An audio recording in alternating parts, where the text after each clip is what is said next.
Hi everyone, welcome back to my channel. As you can see by the title of this video, I have a special unboxing. This is a Quota bag. Let's just get right into it. So I did open this bag right when I got home and I did repackaged it.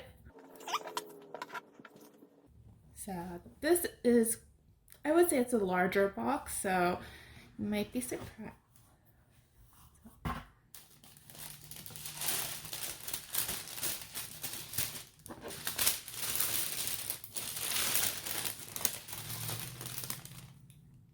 You can kind of see the color a little bit, but here is the bag. Let me move the box. So in this dust bag has the bag, big unveil. You might already notice it from like the top. A Birkin 30 in gold hardware, in togo leather with the color gold. It is such a beautiful bag. It has the white stitching around. It has the gold buckles. I did take off the sticker here right when I saw it because it was really driving me crazy, but I'm so excited, so I'll remove the singles. So when I first got this bag, I was very nervous of how hard I should open or pull, but my essay said it'll be fine. So I currently have all the plastic on it at the moment. I think I might keep the ones on the single for now, and the plating might remove. Actually not, I'll just move this here right now. All right, so I found where it begins. So I'm just gonna unwrap it here, and ta-da, removed it. The bag has some air pockets. I'm sure a lot of you guys have seen this, where there's a pocket in the front and then the zipper on the back. I don't think I'll be using the zippers because I've heard that it can stretch out the bag, the front and the back. I will be getting a bag insert. I'm debating between the 7RP and the Mai Tai bag inserts. I do have a 7RP Picotin insert, but I just feel like it's just so expensive compared to the Mai Tai. So I'm still doing a little bit more research, so if you guys have any suggestions or which one you guys prefer, please let me know. But this bag, generally I'll probably use it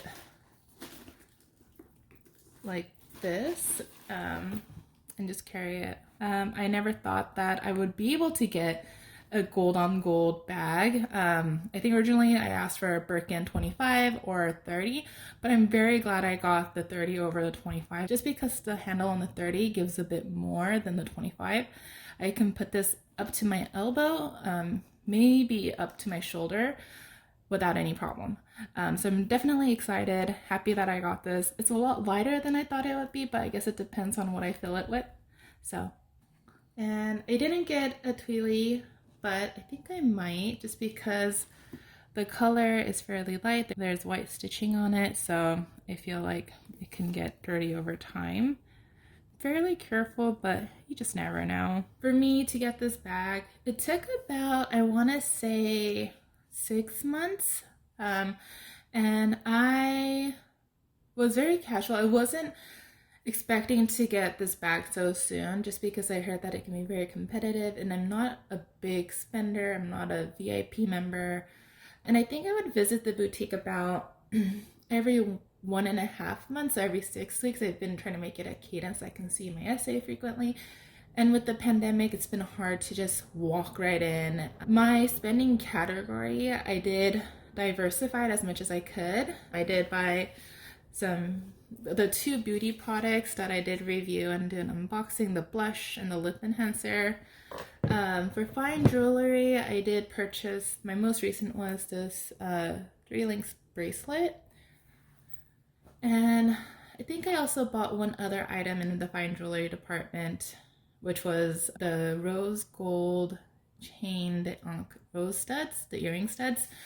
And then I also purchased some fashion jewelry, which was the Pop H earrings. And then I also bought a ready-to-wear item, but I bought it more for my mom. I feel like the styling is a bit mature for my taste, so I purchased one of those tweely cardigans. And then I also bought a scarf, just a 90 by 90. And then what else did I buy? Oh, yes, shoes.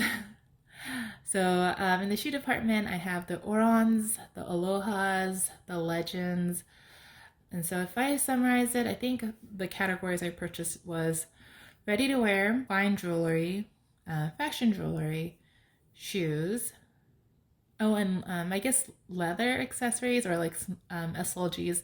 I do have my Calvi wallet, but I've also heard that Calvi wallets don't make that much of an impact to your spending history just because they're such popular items. And I know that ready to wear, fashion jewelry, and home, those three departments are the ones that are big. The reason why I didn't buy anything from the home department is because a lot of the items that I was looking for was just kind of on order or in a wait list because they didn't have it in stock.